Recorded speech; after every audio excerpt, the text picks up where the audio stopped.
Hi, welcome back to Aishwarya vlogs. मैं यहाँ पे एक न्यू टॉपिक वापस से लेकर आई हूँ आपके सामने। होप सो आपको पसंद आएगा। तो स्टार्ट करते हैं।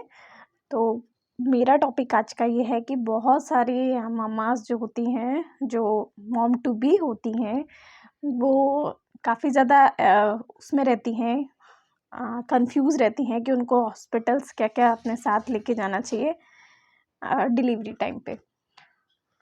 तो आप उसकी पहले से प्रिपरेशन स्टार्ट कर सकते हैं।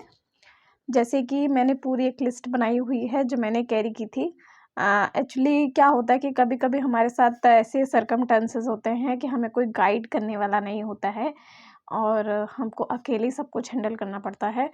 तो होप सो आपको ये हेल्प करेगा कि तो आपको क्या क्या प्रिपरेशन करनी चाहिए अपने बच्चे के लिए, कि आपको क्या क्या चीज़ें एट अ स्पॉट लग सकती है हॉस्पिटल में।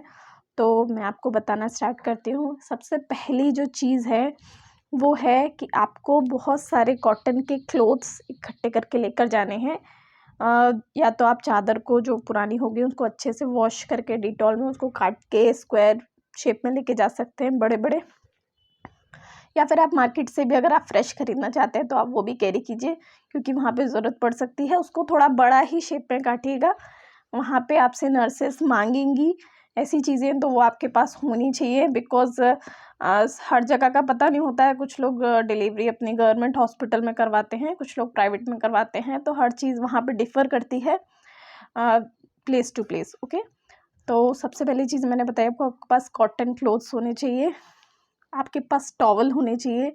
बेबी टॉवल्स मिल जाएंगे आपको जो छोटे साइज के होंगे। आपको बड़ा वाला टॉवल नहीं लेना है बिल्कुल भी, क्योंकि बच्चे को हमको सॉफ्ट टॉवल ही कम से कम 4 to 5 टॉवल्स आप ले लीजिए, क्योंकि बच्चे के साथ बहुत जल्दी गंदा होता है और हमें उसको हमेशा ऑलवेज क्लीन ही देना है, कभी भी उसको रीयूज़ नहीं करना है। ठीक है, आप उसको 2 दिन, जैसे 2 दिन आपने एक टॉवल दे दिया, उसके बाद आप तुरंत ही उसको वॉश करने डाल दीजिए एंड सेकेंड यूज़ कीजिए। ठीक है, क्योंकि हमको सबसे ज़्यादा मेन जो चीज़ है हाइजीन मेंटेन करना है बच्चे के साथ, क्योंकि वो छोटा है अभी, उसको ज़रा सी भी कोई भी चीज़ बहुत इशू क्रिएट कर सकती है, राइट। तो हम सेकंड चीज़ जो है, हमको बेबी डाइपर्स अपने साथ कैरी करने हैं। जी हाँ, 0 साइज़ के आपको बेबी डाइपर मिल जाएंगे मार्केट्स में, किसी भी स्टोर पे आपको ईजिली मिल जाएंगे, मेडिकल स्टोर पे या फिर जनरल स्टोर पे। तो वो आपको कैरी करने हैं अपने साथ। हाँ, अब आप सोच रहे होंगे, जो मदर्स होंगी, जो पुरानी लेडीज़ होंगी, उनका ये कहना है कि इतने छोटे बच्चे को कौन डायपर पहनाएगा। बट मेरा ये थिंकिंग है कि उस वक्त जो स्टार्टिंग का टाइम होता है, उस वक्त अगर आपके पास कोई नहीं है हेल्प के लिए और बार बार आप लंगोटी चेंज करेंगे, उससे बच्चे को इरिटेशन भी होता है। उस टाइम पे जो बच्चे को पॉटी होता है वो काफ़ी ज़्यादा ब्लैक होता है, तो उस टाइम पे आप उसको डायपर पहनाइए। वो एक बार पूरा क्लीन हो जाएगा उसका जो ब्लैक पॉटी होगा, तो फिर आप उसको निकाल के आप लंगोटी वगैरह पहना सकते हैं। अगर आपको दिन में नहीं पहनानी है कोई बात नहीं, आप उसको रात में एटलीस्ट पहनाइए उस टाइम पे। क्योंकि मैंने तो डायपर्स यूज़ किए थे स्टार्टिंग में थोड़े दिन, उसके बाद मैं दिन में उसको लंगोटी पहनाती थी और रात में उसे डायपर पहनाती थी। तो बाकी आप अपने हिसाब से कर सकते हैं, बट 0 साइज़ का आप कैरी कीजिए। ठीक है, उसका एक रीज़न ये भी है कि आपका जो बच्चा ब्लैक पॉटी करता है वो बिल्कुल भी वॉश नहीं होती है, तो वो फेंकना ही पड़ता है। अगर आप उसको लंगोटी भी पहनाओगे तो उसको फेंकनी ही पड़ती है। तो इससे बेटर है कि अगर फेंकनी है तो उसे डायपर ही पहनाएं। ठीक है, बट हाँ, अगर आपका बच्चा बहुत ज़्यादा सेंसिटिव लगता है आपको, कि आपको उसको ज़रा से में ही रैशेस आ रहे हैं, तो आप उसको अवॉइड कर सकते हैं। ओके, तो नेक्स्ट मैं बता रही हूँ वो है बेबी ड्राई शीट। जी, बेबी ड्राई शीट आपको बिल्कुल लेके कैरी करनी है। Dry sheet, baby dry sheet से मेरा कहने का मतलब ये है कि एक शीट आती है रेक्टेंगल या फिर स्क्वायर साइज की, उसके पीछे प्लास्टिक होता है और आगे कपड़ा लगा होता है। वो बहुत अच्छी होती है, वो तुरंत ही जितना भी यूरिन होता है बच्चों का वो सोख कर लेती है और नीचे कुछ भी गीला नहीं होने देती है। तो कम से कम 3 से 4 आप वो कैरी कीजिए। बेबी ड्राई शीट आपको ईजिली मार्केट में मिल जाएगी। आप जाएंगे कहीं पे भी, आपको जितने भी मॉल्स वगैरह हैं सब जगह अवेलेबल होती है। ठीक है, बाकी बेबी लंगोटी, जैसे आप डायपर बोला वैसे बेबी लंगोटी भी आपको कैरी करनी है। बिकॉज बहुत चीज़ें कैरी करनी पड़ेगी, क्योंकि सबकी अपनी अपनी थिंकिंग होती है, तो उस हिसाब से आप यूज़ कीजिए। आपको बेबी फीडिंग बॉटल की ज़रूरत पड़ सकती है। जी हाँ, कभी कभी क्या होता है, मदर को मिल्क नहीं आता है स्टार्टिंग में, तो लोग चम्मच और कटोरी से पिलाने लगते हैं। बट मेरे हिसाब से अगर आप बच्चे को बॉटल देंगे तो उससे उसका पेट भी अच्छा बढ़ता है और वो अच्छी नींद लेता है। तो स्टार्टिंग में अगर आप उसको बॉटल दे भी देते हैं तो कोई इशू नहीं है, आप side by side bottle and feeding, mother feeding चला सकते हैं, कोई दिक्कत नहीं आती है, ठीक है। अदर जो चीज़ है बेबी क्लोथ्स, ये तो सभी को मालूम है कि बेबी के कपड़े सबको लेने रहते हैं, सब लोग कैरी करते हैं, बट 0 साइज़ के आप क्लोथ्स लीजिए, 0 to 3 साइज़ के आप उन्हीं बच्चों के लिए लीजिए जो हेल्दी हैं, ठीक है। वैसे तो 0 to 3 सभी कैरी करते हैं, 0 to 6 कैरी करते हैं, बट मैंने तो बिल्कुल 0 साइज़ लिया था, वो मेरे बच्चे को परफेक्ट क्लोथ्स आते थे उस टाइम पे। मेरे जो 0 to 6 और 0 to 3 थे वो उसको बहुत ढीले आते थे, तो मैंने स्पेशली शॉप पे जाके बिल्कुल 0 साइज़ ख़रीदा था जो उसको बिल्कुल फिट आता था और वो अच्छे लगते थे उसके ऊपर, क्योंकि वो ढीले ढाले भी अच्छे नहीं लगते हैं और उसके ऊपर से भी वो क्लोथ इतना बन जाता है कि वो ऐसे वो लिपटा लिपटा रहता है। तो इसलिए बच्चे को मैं बिल्कुल उसका बहुत ज़्यादा फिट भी नहीं, बिल्कुल नॉर्मल साइज़ आता था, 0 साइज़ ही मैं लेती थी। तो एक और चीज़, बच्चे को कभी भी, छोटे बच्चे को ऊपर से पहनने वाली टी शर्ट्स वगैरह ना लेकर उसको यहाँ पे ऐसे बांधने वाले क्लोथ्स आते हैं वो यूज़ कीजिए, बटन्स वाले आते हैं वो यूज़ कीजिए। उसको कभी भी आपको ऊपर के पहनने वाले कपड़े न्यूबॉर्न के लिए नहीं लेने चाहिए, तो इस चीज़ का आप ध्यान रखें। सॉक्स, पैर के सॉक्स, उसके हैंड के सॉक्स, ग्लव्स आते हैं वो कैरी कीजिए। और जो चीज़ें हैं लाइक आप उसके लिए एक अलग से एक और शीट्स आती हैं जो काफ़ी लॉन्ग लॉन्ग रहती है, वो प्लास्टिक की होती है छोटी सी। कई लोग क्या करते हैं कि एक वो जो होता है आपका, क्या कहते हैं उसको, सॉरी, तकिए के गिलाफ होते हैं पुराने पुराने, उसमें पॉलीथिन डलवा लेते हैं, वो भी यूज़ कर सकते हैं आप, वो भी अच्छे रहते हैं, उससे भी यूरिन वगैरह का बचता है। आप कैप कैरी कीजिए, ये सब जनरल चीज़ें हैं जो आपको कैरी करनी है।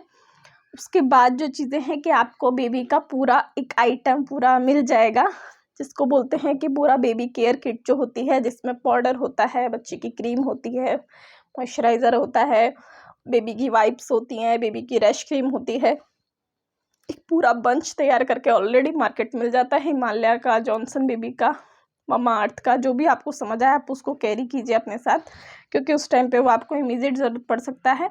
उसमें बेबी का सोप भी आता है, तो ये सब चीज़ें आप अपने साथ कैरी कीजिए, या फिर आप इमीडिएटली आपको फिर एकदम से दौड़ के लानी पड़ सकती है, तो आप ये चीज़ें बिल्कुल ज़रूर कैरी कीजिए, क्योंकि ड्रेस ही बच्चा आता है उसको नहलाते हैं तो नर्स हमसे सबसे पहले साबुन ही मांगती है, तो साबुन, पाउडर, क्रीम वो सब पूरा रेडी करके देती है, तो वो चीज़ आप कैरी कीजिए स्टार्टिंग में ही, क्योंकि बच्चा बाहर आता है तो उसकी स्किन बहुत ड्राई हो जाती है, तो उसको थोड़ा सा स्टार्टिंग से ही वो चीज़ मिल जाती है तो अच्छा रहता है।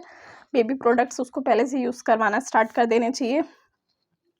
उसके बाद जो चीज़ है बच्चों की बिप, बच्चों का टॉवल जो यहाँ पे लगाते हैं हम, हाँ, छोटे छोटे हैंकी टॉवल्स आते हैं वो भी आप कैरी कर यूज़ कर सकते हैं। अगर आपका बच्चे को बंधवाना अच्छा नहीं लगता है तो मैं तो खाली उसका छोटा सा बहुत सॉफ्ट सा टॉवल वाले कपड़े का रुमाल आता था बच्चों का, मैं वो रखती थी।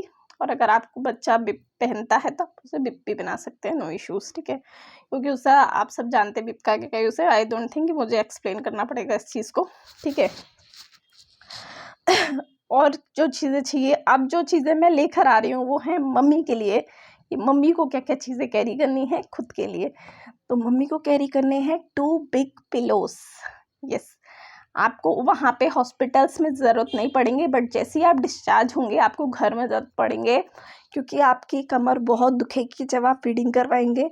तो आपको अच्छे स्पॉन्जी वाले जो फोम के पिलोज़ आते हैं वो आप कैरी कीजिए, कम से कम 2, जो एक बैक और एक साइड में लगा सके, उससे आपको कंफर्ट होगा बच्चे को दूध पिलाने में। सेकंड जो चीज़ है कि आपको सैनिटरी पैड्स कैरी करने हैं अपने साथ, क्योंकि वो बहुत मैंडेटरी यूज़ होंगे। उसके बाद आपको मैं एक लैक्टोनिक पाउडर बता रही हूँ, लैक्टोनिक ग्रैनुलस, जिनको ब्रेस्ट फीडिंग में प्रॉब्लम आता है वो उस चीज़ को कैरी कर सकते हैं। ये बिल्कुल मैंने मेरी डॉक्टर से पूछ के ही लिखवाया था और ये बहुत मुझे फ़ायदा करता था। तो जिन भी मदर्स को प्रॉब्लम आता है वो वहाँ पे पूछवा भी सकती हैं, बिल्कुल कोई डॉक्टर मना नहीं करती है। स्टार्टिंग में बोलती है कि आप नेचुरल तरीके से उतरने दीजिए, बट अगर ऐसा होता है तो लैक्टोनिक ग्रैनुलस करके एक ब्रेस्ट फीडिंग पाउडर आता है, वो आप मिल्क में डाल के मदर को दे सकते हैं, उससे उसको बहुत जल्दी ब्रेस्ट फीड उतर आएगा और वो उसको कंटिन्यू भी रख सकती है, बहुत अच्छा फीडिंग होगा और बच्चे को कोई दिक्कत नहीं आएगी इन फ्यूचर, माँ को भी, ठीक है।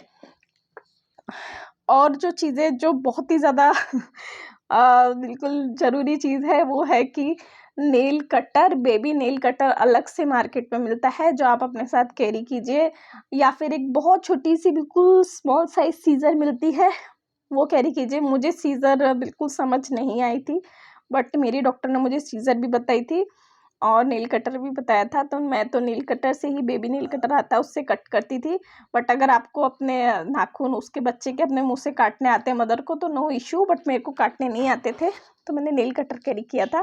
तो आप ये चीज़ बिल्कुल कैरी कीजिए, क्योंकि बच्चे के नेल्स बहुत जल्दी बढ़ते हैं और फिर वो बहुत चुभते हैं, उसको भी वो अपने आप को नोच लेता है और कहीं पे भी वो आपको भी नोच देता है, तो उसका नेल्स तो काटने ही पड़ते हैं। तो ये चीज़ मस्ट है, ये कैरी कीजिए क्योंकि मेरे साथ बहुत सारे इंसिडेंट हुए हैं नोचा नाची के, वो अपना पूरा मुंह नोच लेती थी मेरी बेबी। तो ये सारी चीज़ें हैं जो बहुत ज़रूरी हैं, ये आप पता कर लीजिए, मार्केट में मिल जाएंगी ईजीली। और होप सो आपको ये बहुत हेल्पिंग लगा होगा जो भी प्रिपरेशन कर रही हैं डिलीवरी की, सी सेक्शन डिलीवरी और नॉर्मल डिलीवरी उनकी होने वाली है, वो भी प्रिपरेशन कर रहे हैं कि हमारे बच्चे किस लिए हमको क्या क्या। तो होप सो आपको ये मेरा वीडियो हेल्प करा हो। So thank you and bye. अगर आपको मेरे वीडियो पसंद आते हैं तो प्लीज़ लाइक कीजिए, सब्सक्राइब कीजिए।